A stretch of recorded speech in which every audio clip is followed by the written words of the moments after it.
Bismillahirrahmanirrahim. Hello again and again. Hello les fanophiles. Donc on va parler aujourd'hui de coagulation. Donc coagulation appelée aussi l'hémostase secondaire qui fait suite coagulation qui va suite l'hémostase primaire ou appelée l'hémostase primaire, c'est l'agrégation plaquettaire. Donc ici on va parler de l'hémostase secondaire, c'est-à-dire l'activation des facteurs de coagulation. C'est la coagulation, il définit par la fibrinogène, la transformation de fibrinogène en fibrine. Donc on va transformer le fibrinogène en fibrine. Donc les facteurs de coagulation sont des hémogènes, c'est-à-dire des enzymes inactivées qui vont activer sont des sérines protéases. Donc les sérines protéases. Donc généralement, on a le deux cascades, on a la voie intrinsèque et voie extrinsèque. Donc, majoritairement, ils sont convergents un voie vers le 10. Donc, le 10, ici, je mets le 10, le facteur 10. Le facteur 10, c'est très nécessaire. Donc, le facteur 10, c'est le cœur, c'est le capitaine de ces deux voies. Donc, on va commencer par la voie intrinsèque. Donc, tout simplement, tout bêtement, donc, chaque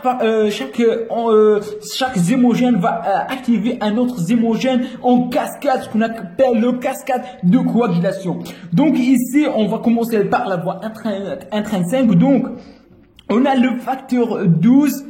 Ce facteur 12 va activer à l'entour le numéro suivant, c'est-à-dire va activer le 11. Et le 11 va activer le numéro suivant, c'est-à-dire non, il n'y a pas le 10 parce que le 10 on l'a mis ici. Donc le 11 va activer le 9.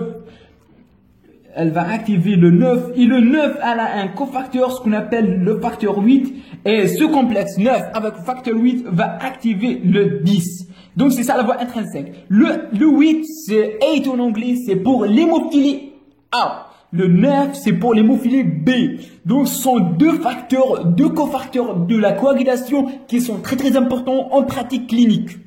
Le 11, le 12 sont généralement ils sont pas un rôle important in vivo, mais en vitro ils ont un rôle. Le 11, il y a un peu de déficit en facteur 11 en clinique, mais ça décrit certains cas. Mais le 8 et le 9, c'est la base de la clinique dans la voie intrinsèque. Ici on a d'autres facteurs, donc le 8 ici, donc on a le 7. Ici le 7 c'est la voie extrinsèque. Le 7 va être activé par le facteur tissulaire, ce qu'on appelle maintenant la voie de facteur tissulaire factor. La voie de la facteur tissulaire qui va activer le 7 et le 7 va activer le 10. Et le 10, donc on a la voie commune, donc les deux convergent vers le 10 et le 10 va activer donc le 5 et le 5 va activer le 2. Le 2 c'est le prothrombine et le 2 va activer le 1. Le 1, c'est la fibrinogène.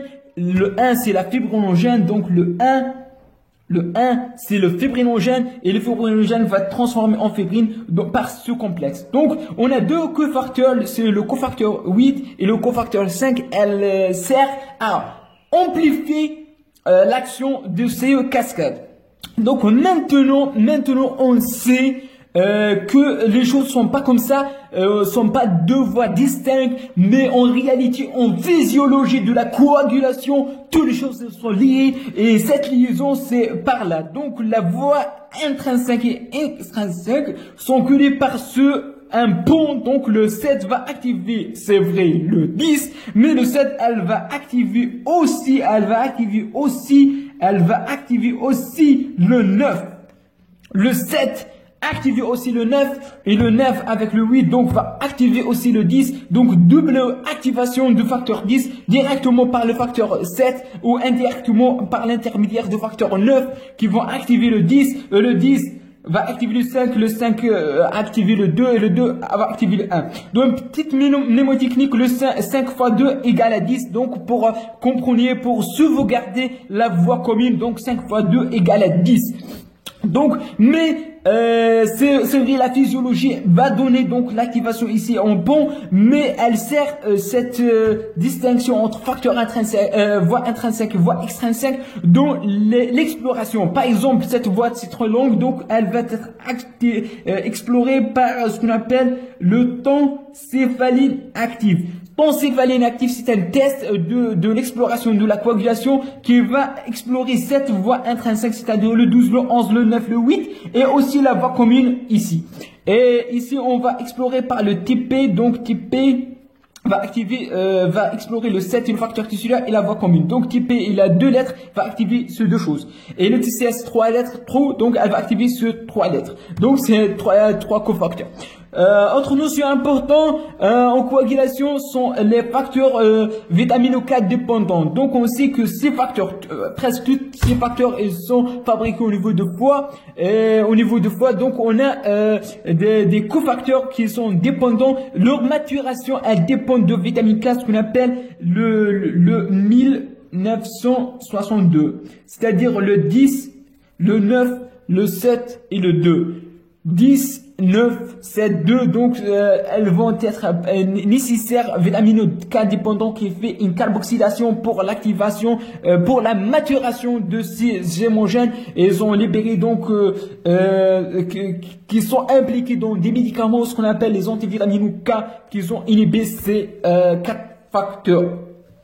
Donc c'est ça les cascades de coagulation. Il y a plusieurs régulations, il y a plusieurs donc le thrombine, le facteur 2, il est activé, il joue un rôle d'amplification majeure, il va exercer un effet de régulation, de amplification de cascade qui est fait de bas, ce qu'on a, on va parler de la régulation de coagulation dans des autres vidéos, mais c'est ça le cascade de coagulation. Donc je vous répète, le 12 va activer le 11 va activer le 9 avec leur cofacteur 8 vont activer le 10 va activer le 5, c'est un cofacteur de 10, donc ils ont activé le 2 c'est un prothrombine qui va, lorsqu'il est activé, elle va transformer le fibrinogen en fibrine. Donc, dans la voie, c'est ça qui importe en vivo, donc le facteur tissulaire qui va activer le 7, et le 7 va activer 2 choses, soit activer le 9, soit activer le 10, et lorsqu'elle active le 10, donc elle rejoint la voie commune. Donc c'est ça le cascade de coagulation simplifié pour vous. N'hésitez pas de cliquer sur j'aime, abonnez sur ma chaîne, aimez, aidez, partagez, et à la prochaine, Inch'Allah.